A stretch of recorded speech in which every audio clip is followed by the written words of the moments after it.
Hola, mis hermanos y hermanas. Aquí estamos de nuevo una semana más con una lección o la clase que corresponde a las secciones de la 102 a la 105 de Doctrinas y Convenios. Para aquellos que no me conozcan, yo soy Lolo y voy a ser vuestro anfitrión y maestro en la clase de hoy. El tema principal de la lección que vamos a tratar es: tras mucha tribulación viene la bendición. Y el himno que me ha sugerido esta clase es Cuenta tus bendiciones. Vamos a entrar de lleno en la lección de hoy. Para enero de 1834, la Iglesia había crecido hasta sobrepasar los 3.000 miembros. Tal crecimiento generó la necesidad de tener más líderes a fin de que administraran los asuntos de la Iglesia. El 17 de febrero de 1834 se reunieron 24 sumos sacerdotes en la casa de José Smith para asistir a una conferencia en la cual se organizó el primer sumo consejo de la Iglesia. Oso Hayden, que fue secretario de la reunión, indicó que el sumo consejo pudo haber cometido algunos errores en las minutas de la reunión. Por lo tanto, el consejo decidió por votación que el profeta hiciera las correcciones que fuesen necesarias. José Smith pasó el día siguiente, el 18 de febrero, efectuando la revisión inspirada de dichas minutas originales. Las minutas se enmendaron y se aceptaron al día siguiente, el 19 de febrero. Esas actas, que ahora se hallan en Doctrinas y Convenios 102, describen el establecimiento de los sumos consejos y brindan directivas para los presidentes de estaca y sumos consejos al momento de impartir disciplina a las personas que han cometido transgresiones graves. Aclaro con esto que las presidencias de distrito y los consejos de distrito también están autorizados para seguir esos procedimientos. El 24 de febrero de 1834, en una reunión del Sumo Consejo de Kirtland, Pineapple Platt y Lyman Witt solicitaron orientación sobre el modo en que los asuntos de Missouri podrían procurarse sostén temporal y volver a tomar posesión de sus tierras en el condado de Jackson. El mismo día, José Smith recibió la revelación que está en Doctrinas y Convenios 103, en la cual el Señor prometió que la tierra de Sion sería redimida. El Señor dio instrucciones a los líderes de la Iglesia de juntar recursos y reclutar personas para ir a ayudar a los santos de Missouri. Aquel grupo llegó a conocerse como el Campo de Sion. Durante la primavera de 1834, la Iglesia atravesaba dificultades económicas y los intentos por recaudar fondos para resolverlas habían fracasado. En marzo de 1832, los líderes de la Iglesia de Ohio habían fundado una organización denominada la Firma Unida, como bien recordáis por lecciones anteriores, para atender los asuntos comerciales, financieros y económicos de la Iglesia de una forma que contribuyera a establecer Sion y a cuidar de los pobres y necesitados. En abril de 1832, José Smith y otras personas se habían reunido con los líderes de la Iglesia de Missouri y habían organizado una sucursal de la Firma Unida en el condado de Jackson, cosa que ya también vimos en lecciones anteriores, cuando tratamos principalmente de la sección 82. Esas dos sucursales, una en Ohio y otra en Missouri, habían funcionado durante 2 años. En una reunión que se celebró el 10 de abril de 1834, los miembros de la firma decidieron disolver la organización. No obstante, José Smith recibió una revelación unas 2 semanas después que indicaba que habían de reorganizarse y que las propiedades en calidad de mayordomías debían dividirse entre los miembros de la orden. Bajo la dirección de José Smith, la frase Firma Unida luego se cambió por Orden Unida en esa revelación. Además, el Señor aconsejó a los líderes de la Iglesia en cuanto a sus deudas e indicó a todos los miembros de la Iglesia cómo debían cuidar de los pobres.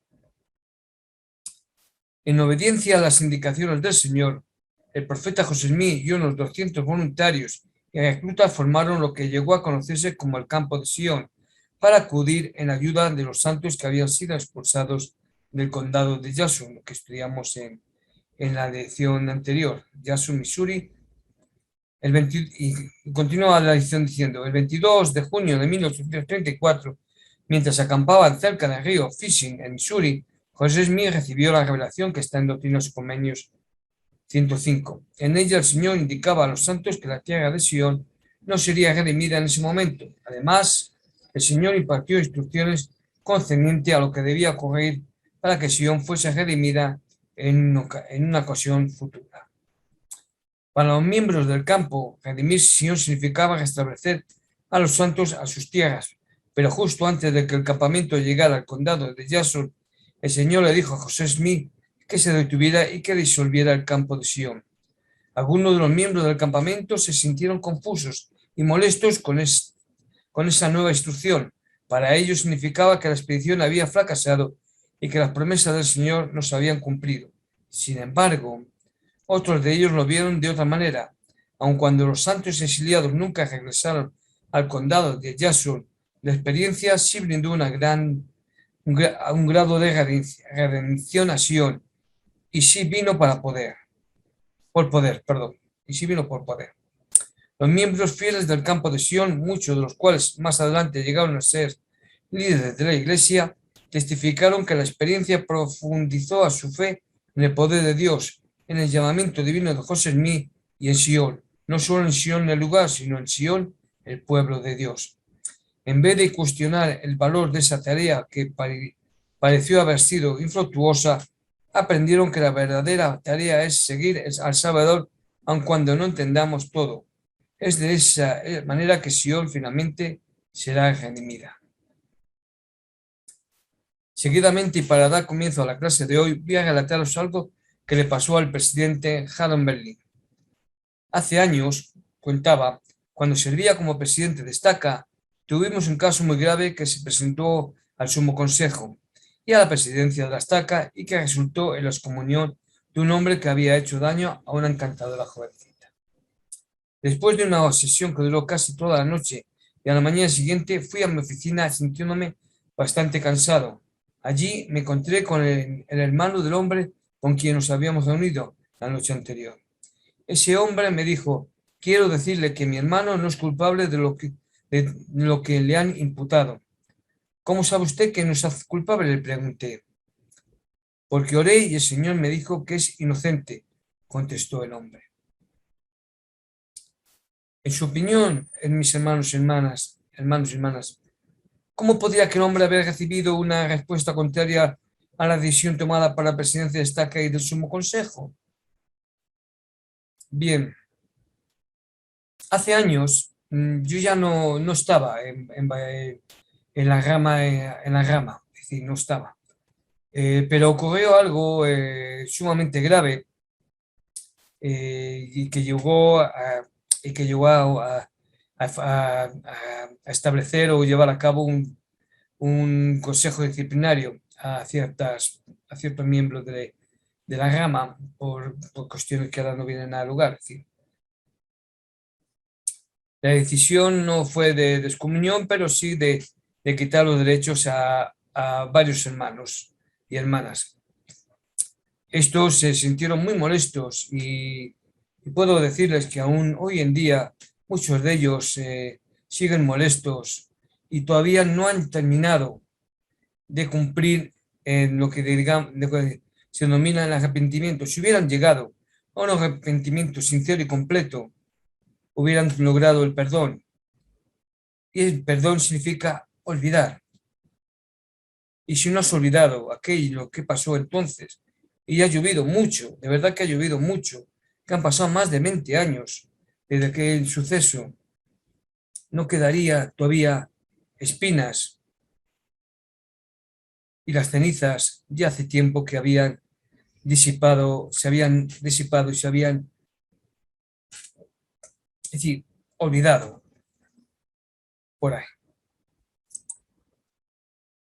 Voy a hablarles de los consejos disciplinarios y similares. Y dice así la lección: la disciplina formal de la Iglesia comienza cuando un líder del sacerdocio que preside decide que es necesario convocar un consejo disciplinario. La finalidad de los consejos disciplinarios es salvar las almas de los transgresores, proteger a los inocentes y salvaguardar la pureza y el buen nombre de la Iglesia. Voy a hacer un alto aquí, porque no siempre se habla de los consejos disciplinarios. Es un tema que no se suele tratar, pero que yo encuentro interesante para la clase de hoy, porque también se lo tratan en la clase de Ben Sígueme que toca en esta ocasión.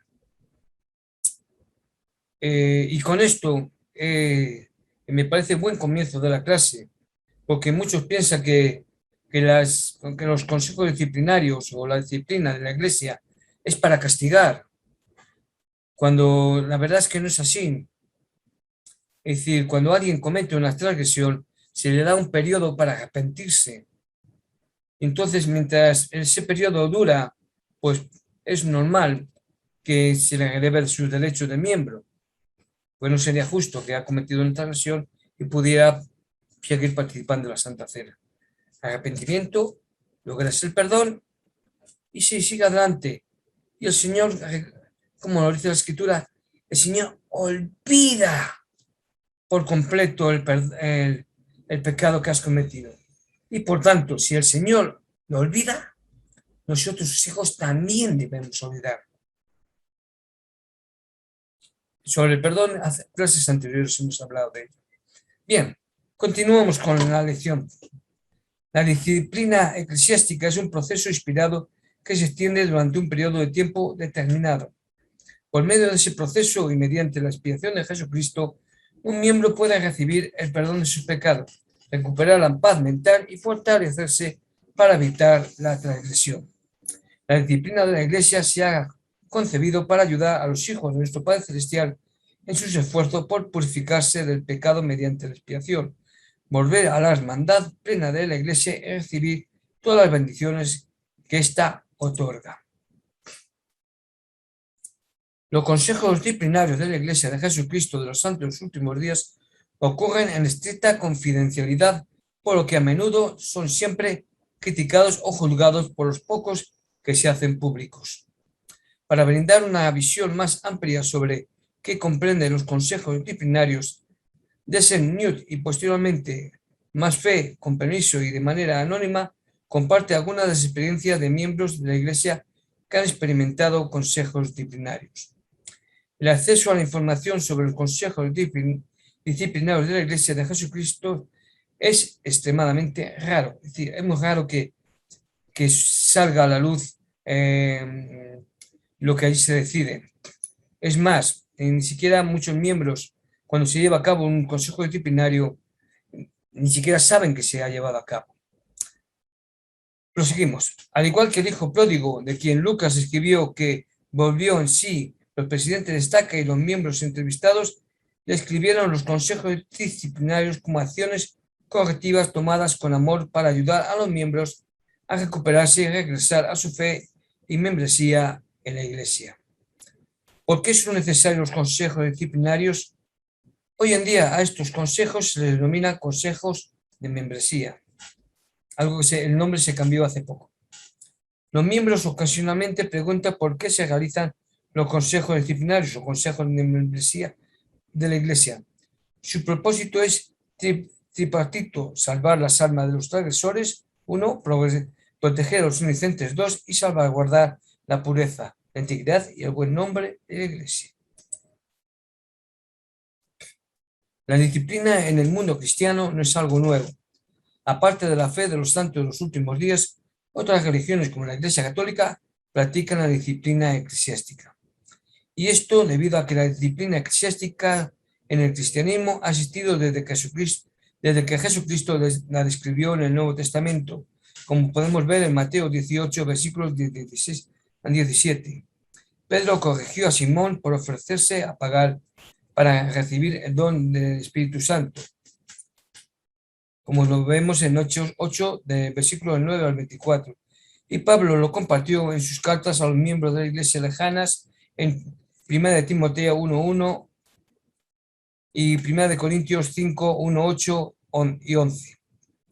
En 1536, Juan Calvino describió lo que llamó disciplina eclesiástica como un remedio que Cristo dispone y que todo creyente piadoso siempre ha necesitado, lo cual es verdad.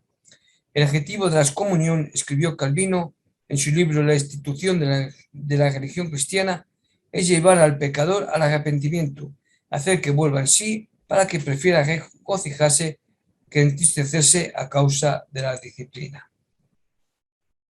La primera presidencia ha indicado que los consejos disciplinarios o consejos de membresía deben realizarse en casos de asesinato, incesto, abuso de menores, ya sea físico, sexual o apostasía.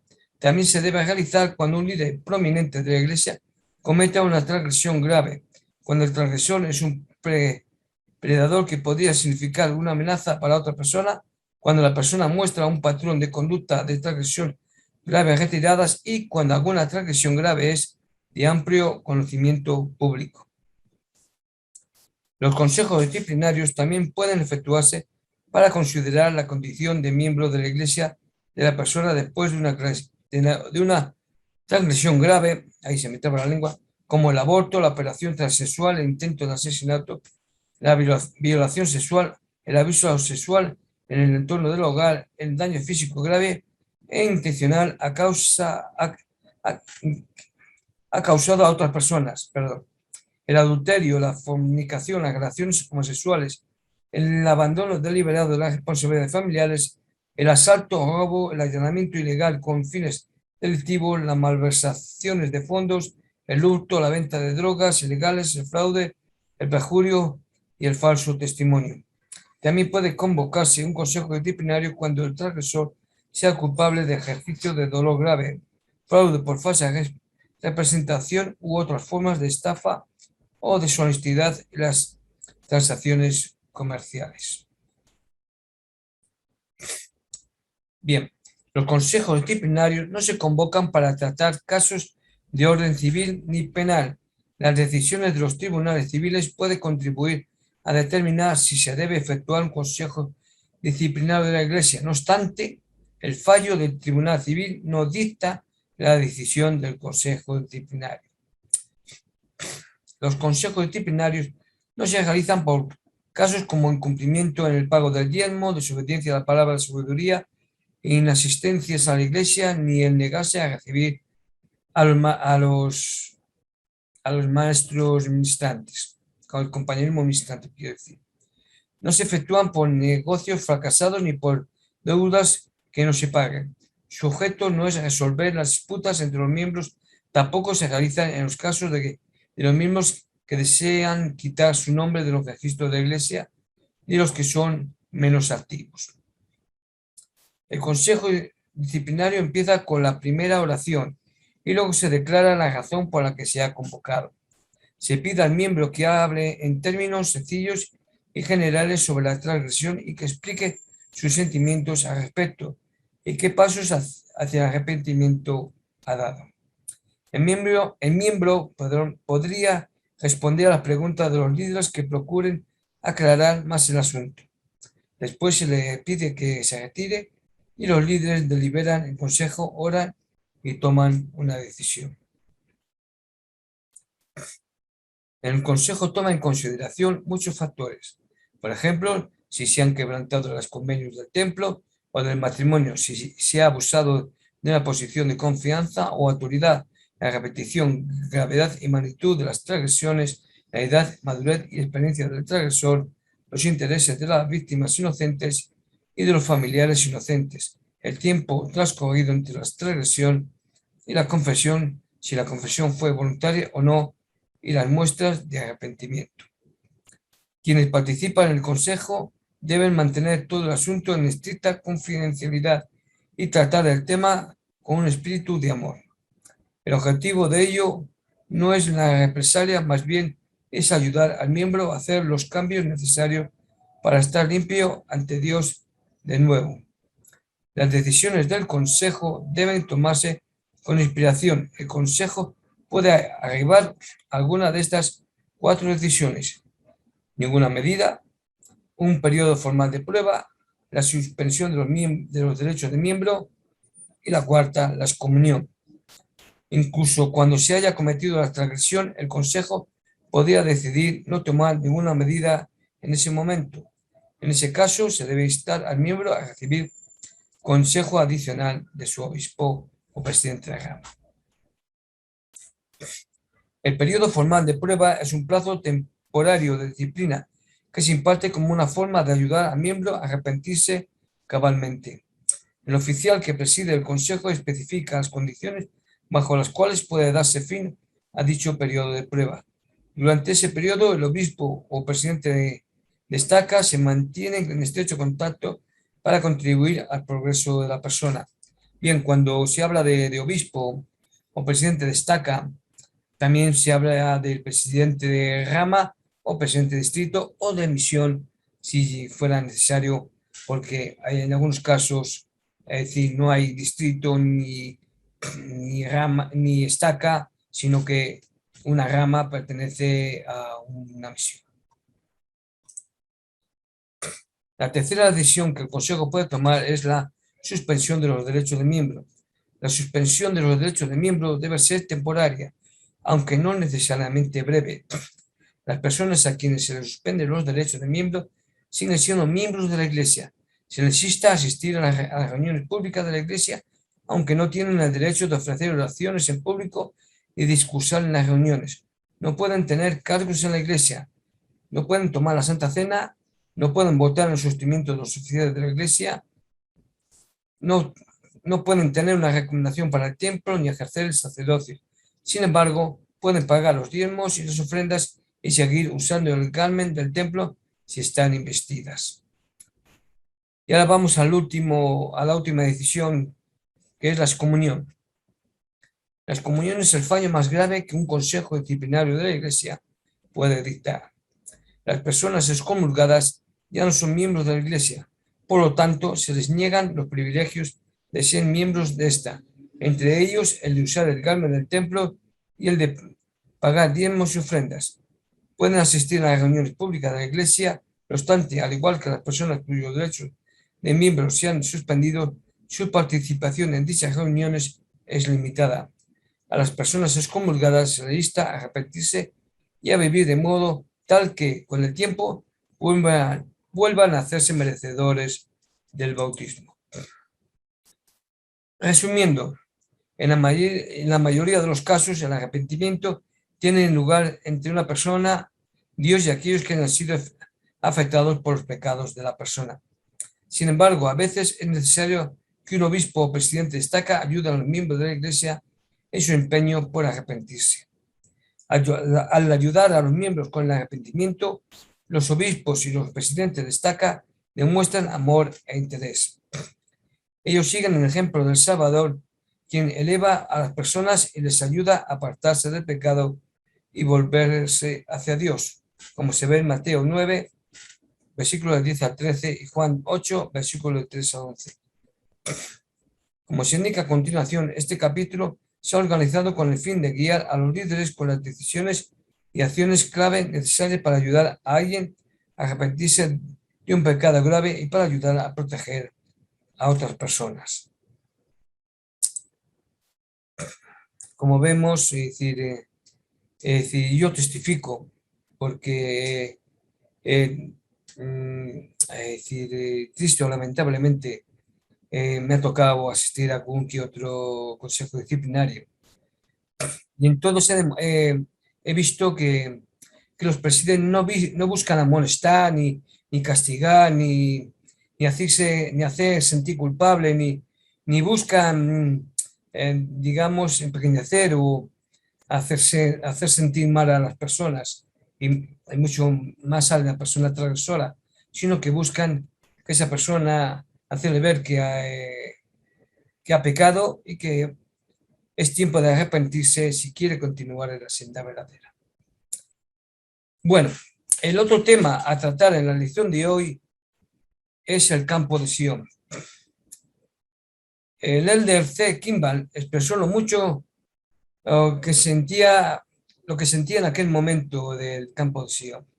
Y él cuenta: el 5 de mayo de 1834 emprendimos nuestro camino y ciertamente fue una mañana solemne para mí. Me despedí de mi esposa, hijos y amigos sin saber si los vería en la carne otra vez, ya que en tanto yo como mis hermanos éramos amenazados por enemigos en este condado y en Missouri que deseaban destruirnos y exterminarnos de la tierra. Durante toda la expedición, con frecuencia el campo de Sion se veía amenazado por la violencia de otras personas. No obstante, el Señor cumplió la promesa que está en Doctrina y Convenios 103, versículo 20. José Smith dijo, no obstante que nuestros enemigos estaban continuamente amenazándonos con violencia, no tuvimos temor ni vacilamos en seguir la marcha porque Dios estaba con nosotros y sus ángeles iban delante de nosotros y la fe de nuestra pequeña compañía era inquebrantable. Sabemos que los ángeles nos acompañaban porque los vimos. Continuamos con la clase. El mandato del Señor de volver a Kirtland sin pelear por los santos de Missouri fue una prueba de fe para muchos de los integrantes del campo de Sion. Algunos de ellos se rebelaron abiertamente y luego apostataron. Anteriormente, durante el viaje, el profeta había advertido a los miembros del campo de Sion que su desunión, contención y desobediencia acarrearían un azote, una gran aflicción o enfermedad sobre ellos. Como consecuencia de la ira y de las quejas incorrectas que surgieron del mandato del Señor de no pelear, el profeta reiteró dicha amonestación. El 24 de junio de 1834, varios miembros del campo de Sion enfermaron de cólera. La epidemia se extendió causando en las víctimas diarrea grave, vómitos y calambres en las piernas. Antes de terminar, atacó a unas 68 personas, entre ellas José Smith y 13 miembros del campo, y los miembros locales fallecieron. El profeta dijo que el 2 de julio les manifestó que si se humillaban ante el Señor y hacían con él convenio de obedecer sus mandamientos y seguir sus consejos, la plaga cesaría a partir de ese momento y que no habría entre ellos ningún otro caso de cólera.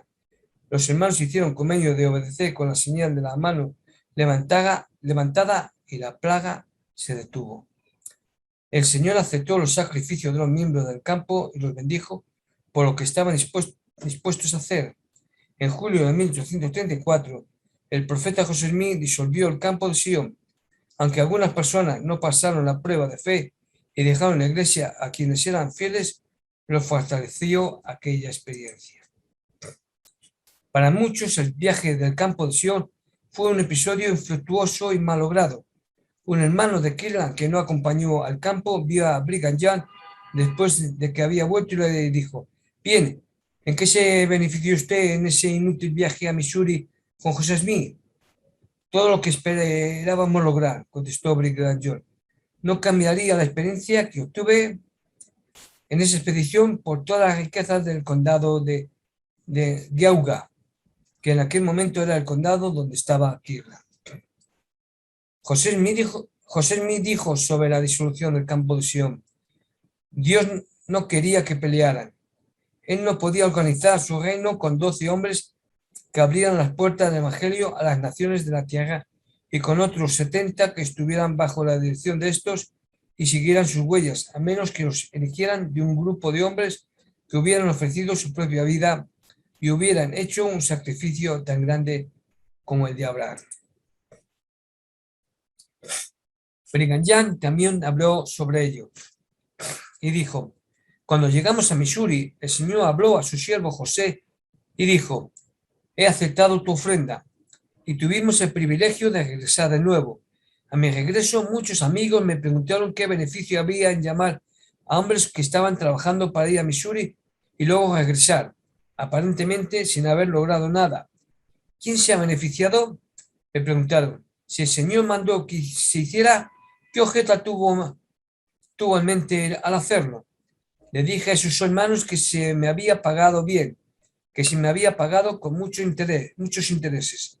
Sí, de manera que mi medida se llenó hasta rebosar con el conocimiento que había recibido por viajar con el profeta. Como recordatorio diré que en el campo de Sion marchó unos 1.450 kilómetros a través de 4 estados y recorrieron entre 30 y 60 kilómetros por día durante 45 días. A los miembros del campo se les ampollaron los pies y sufrieron por el calor, la humedad y la escasa e insalubre alimentación. En una ocasión, la gran sed llevó a algunos miembros del campo a beber agua de un pantano tras colar las larvas de mosquito. A veces utilizaban los dientes como filtros, o beber agua de huecos de huellas de caballo después de alguna tormenta. A lo largo de la expedición, con frecuencia, el campo de Sion también se veía amenazado por la violencia de otras personas. Bien, y terminaré con las palabras del presidente Wilford Woodruff, el cual dijo: yo estuve en el campo de Sion junto al profeta de Dios y presencié los tratos de Dios con él. Vi que tenía el poder de Dios. Vi que era un profeta. Lo que se les manifestó por el poder de Dios en aquella misión fue de gran valor para mí y para todos los que recibieron sus instrucciones. Cuando los integrantes del campo de Sion fuimos llamados, muchos de nosotros jamás nos habíamos visto las caras.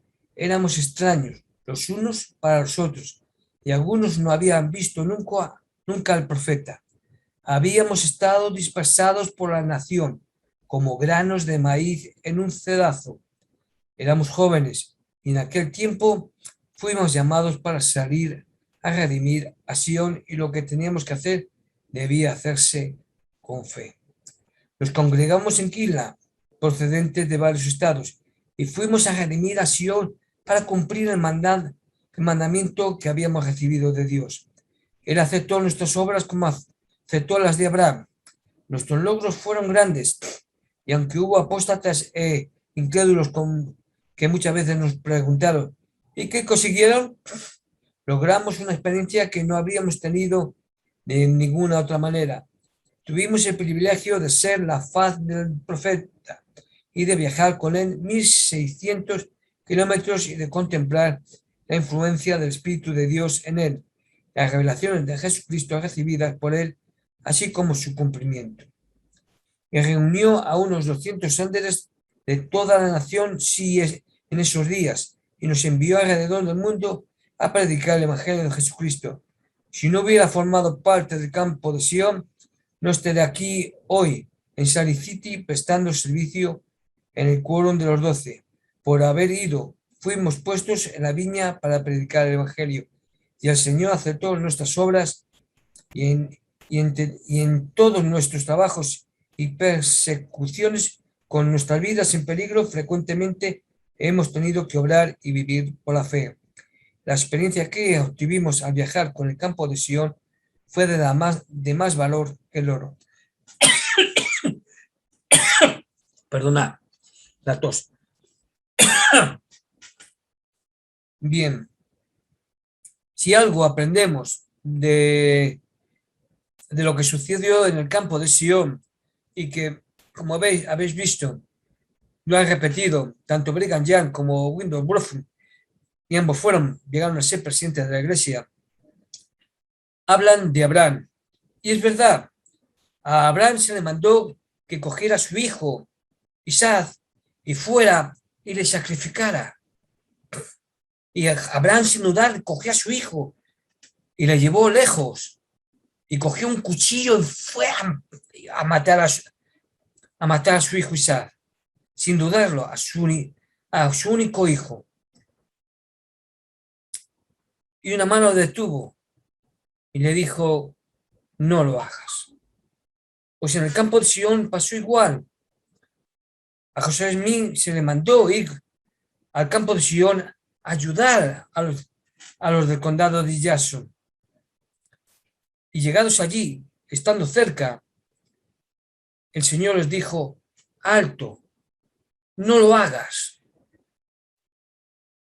Y la recompensa a cambio de ello, a diferencia de Abraham con Isaac, fue que los que estuvieron con José Smith, los que le fueron fieles y aceptaron el mandato del Señor de detener la mano, de no proseguir, fue grandes bendiciones para ellos. Algunos fueron, como el presidente Woodruff y el Brigham Young, profetas, videntes y reveladores. Otros fueron apóstoles, videntes y reveladores. 70 videntes y reveladores. Fueron grandemente bendecidos.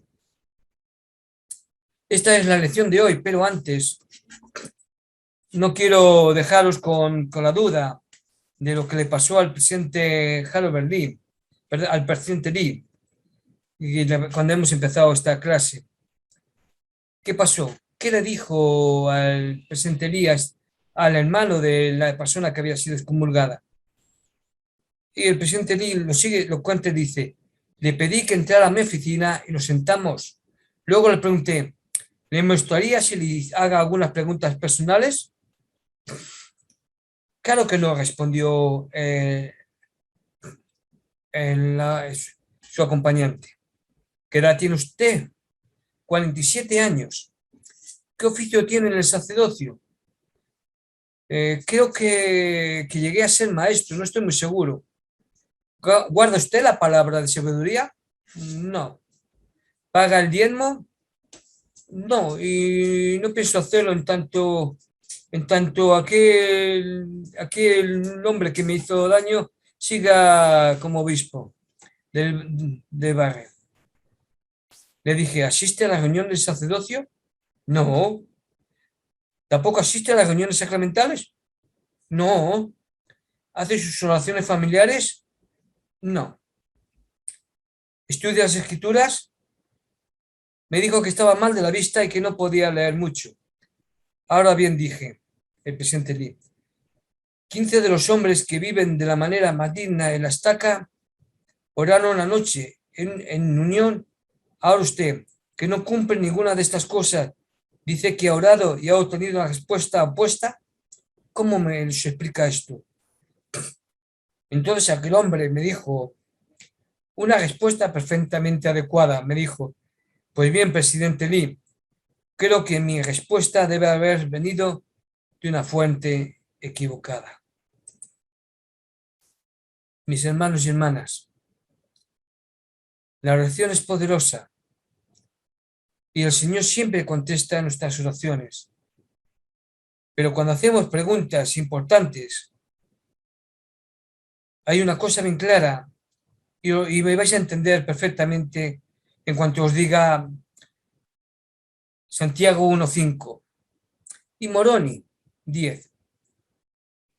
El que tenga falta de sabiduría o el que quiera saber algo verdaderamente importante, pregúntale a Dios. Y aquí, ¿cuál es el número correcto para llamar y tener una conversación directamente en oración con Dios? Y es, pero pregunta con fe, no dudando en nada. Y la fe, esa herramienta poderosa, está con nosotros si cumplimos y somos fieles. Esta es la clase de hoy, mis hermanos y hermanas, la cual os dejo con todo mi amor, deseando que como dijo el presidente Kimba, pongamos en práctica las enseñanzas que se nos dan. En el nombre de Jesucristo. Amén.